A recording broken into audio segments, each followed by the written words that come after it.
These are, oh, look at this. Some of my favorite cobras in the room. A cobra like this is way more dangerous. You can't get too close to it. Leucistic male. So check that out. His ability to defend himself. The king cobra. Woohoo! We got Justina.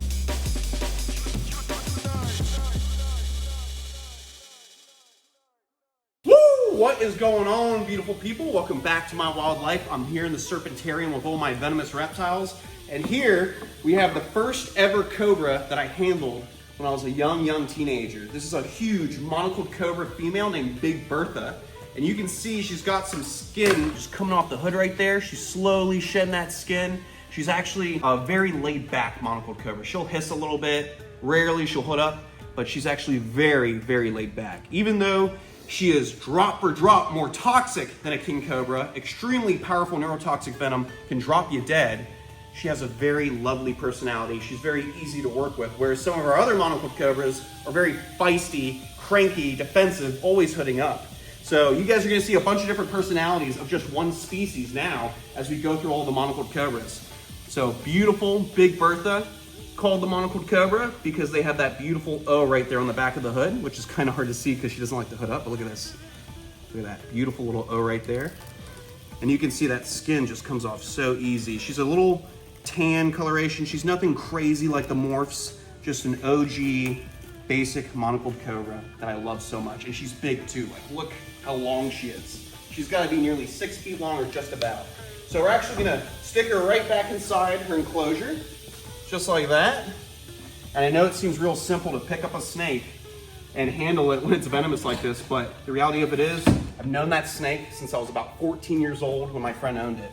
Lock that, secure it, and everything here is under my license. And that license takes years upon years to acquire. Just to get one license for one family of snakes, for example, a lapidae, which covers mambas, crates, coral snakes, all these different types of cobras, king cobras.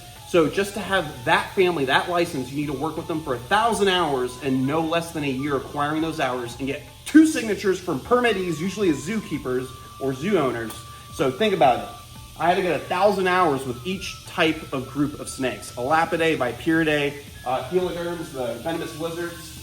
Now let's see how the beautiful Boba is doing. My pet fur albino monocled cobra that Big Bertha produced literally like about 2 years ago, and he's growing so much. I gave a couple babies from this group to Stone, to Justin Eaglata, aka Bite Force. Look at that. So this is a pet for albino monocled cobra because the father of this cobra is a full albino. So when you have a normal and you breed it to an albino or leucistic, the offspring aren't gonna be visually a morph. They're just gonna carry the genetics of that morph. Look at that. I love this cobra because it is so easy to work with. You can see, I move, the snake move. I move, the snake moves because they're locked in on motion. Cobras are completely visual snakes. So whenever you see something about, oh, they charm the snake with the flute and they get it to listen to the song, it's completely about visuals. So I could pretend this is a flute and play the flute and charm the snake, but the reality of it is they lock in on movement, whereas a viper uses heat-seeking pits to find its prey. So that right there is your head, so you don't see the morph, but this is full visual leucistic. You gonna hood up? Ooh, you gonna hood for me? This is the newer monocled cobra that we got from Stone. This is a full-on leucistic male, so check that out. We have a head, and we have a full visual leucistic monocled cobra. How cool is that? These guys are so badass. I love cobras. They're my favorite animals in the world, right next to crocodiles. And you're just so cranky, aren't you? How sick is that? 2 beautiful cobras. Woo! So we got 5 monocled cobras total in the collection, and hopefully this little male is gonna end up being about 5+ feet long. We're gonna put him right back in his enclosure down here, lock this up, and we're actually gonna start heading on over to show you the father of this beautiful het for albino monocled cobra. And by the way, his name is Boba. Like the, you know, the go in the drink. Now, woo-hoo, we got one of the spiciest monocled cobras in the collection. This is the daddy of all the babies we've produced over the last couple years.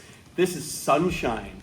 And just for the looks, not for the temperament, this is an albino monocled cobra that a good friend of mine, Albert Killian, donated when he retired from keeping venomous snakes. A legend of the snake world. that has always worked with the crankiest cobras, mambas, venomous snakes around. But you can see a cobra like this is way more dangerous. You can't get too close to it because this one would be more willing to bite than, let's say, Big Bertha or maybe one of those little babies. Woo! And you can see that O right there at the back of the hood. That is why it's called a monocled cobra, because it's got that single O, like somebody who would wear a monocle for uneven vision with one eye. Now what we're gonna do is safely get Sunshine back in his enclosure. How badass is that? He is a big, chunky, monocled cobra. All right, now we have a little Pearl, which similar to the albino, but not the same, leucistic. Look at that, beautiful leucistic monocled cobra with a little bit of a gray tone on the top of the head. And she's not as big. She's from a smaller bloodline that doesn't get nearly as big as, let's say, the bloodline of the younger one I've got, but still a badass cobra. And you can see with the leucistics, you cannot see the O very well. So it kind of just looks like any cobra. You could say maybe this is a supon or something like that. But monocled cobras, one of my favorites, a classic in the snake world. But next, another one of my top favorites. The truth is, if I have it in my collection, I love it because I keep the stuff I love the most.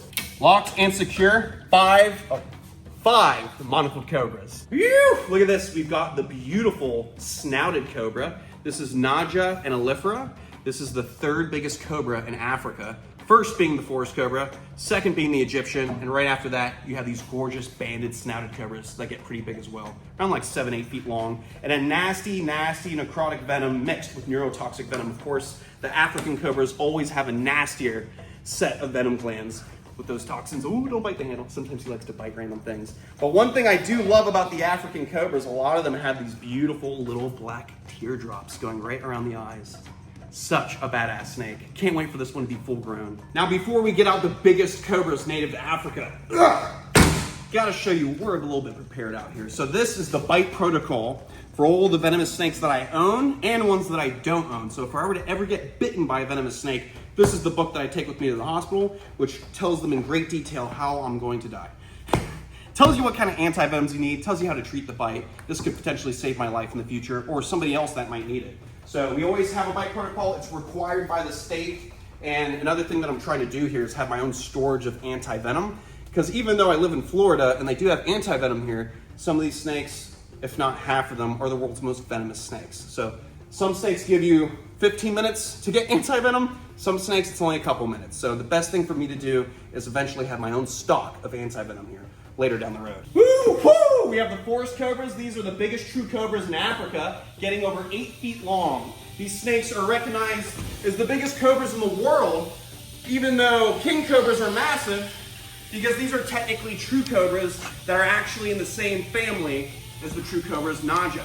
Look at that beautiful big African forest cobra. How badass is that? Whew! Look at this, some of my favorite cobras in the room, the African Cape cobras. These are drop for drop the most venomous cobras in Africa. And if you get a nice overview of the top, there's some of the most beautiful cobras in the room.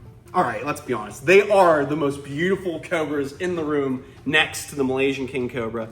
Cape cobras are drop for drop the most toxic cobras in Africa. As venomous as a black mamba, if not more venomous than a black mamba. And to put that into reference for you guys, people have died in 15 minutes from a black mamba bite. So that says a lot about the toxicity of this snake's venom. What's really cool is they come in all black, they come in orange, they come in bright yellow. Sometimes they're yellow with black blotches, but I was very lucky to get this unique look where they have this cheetah pattern, yellow, orange, with speckling all over the place. I mean, how sexy of a cobra is that? And this is a mating pair, so I'm hoping eventually we'll be breeding African Cape cobras and cleaning with them too. All right, next we have a very, very placid cobra. Whoa, just kidding, it's Skittles, my Ethiopian cobra, also recognized as a variation of an Egyptian cobra. And she is another gift from my good friend Albert Killian. She was in his collection as well before he donated this gorgeous African snake to me. These guys are nothing to mess with. Their venom is so toxic. It is a nasty cocktail that will rot your flesh, attack your heart, and shut your nervous system down. Nothing to mess with, but they are extremely beautiful, and that's why she has the name Skittles, because she's obviously not sweet. Right? Big, beautiful Ethiopian cobra from Africa. And of course, my OG cobra, the first cobra next to Big Bertha to join the collection. My Egyptian cobra from Africa. Whoa! King Tut! The second largest species of cobra in Africa, and the same species of cobra they think killed Cleopatra. He might not be the most spectacular looking snake when it comes to color, but he is impressive with size and also his ability to defend himself. He is a very cantankerous, big, beautiful 7 to maybe even 7+ foot cobra. Look at that. Massive hunk of a cobra.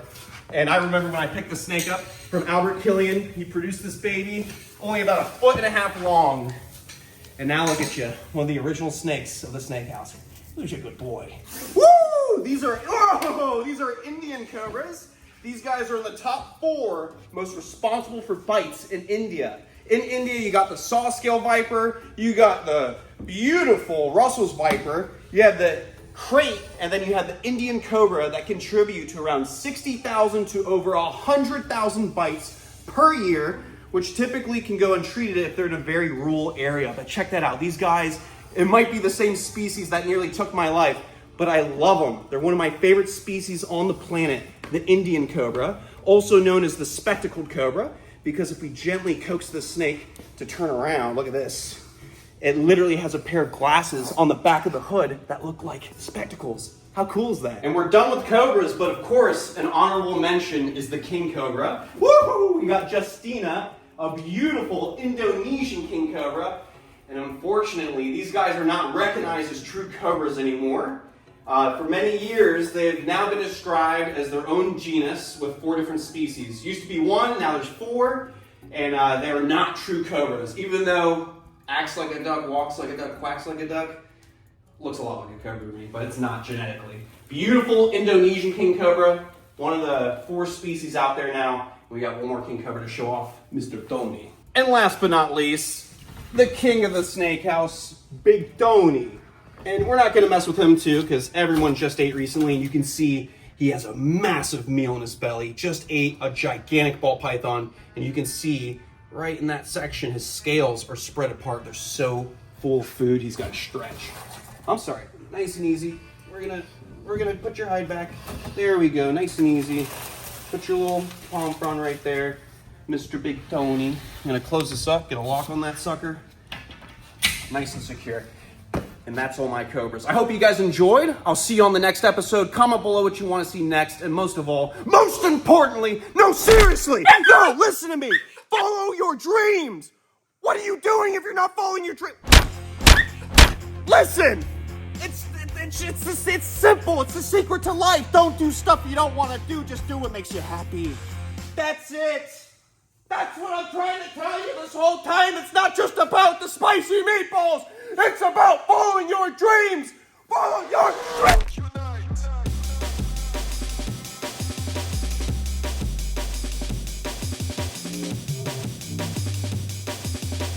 And you can see right here that O, oops, wrong finger.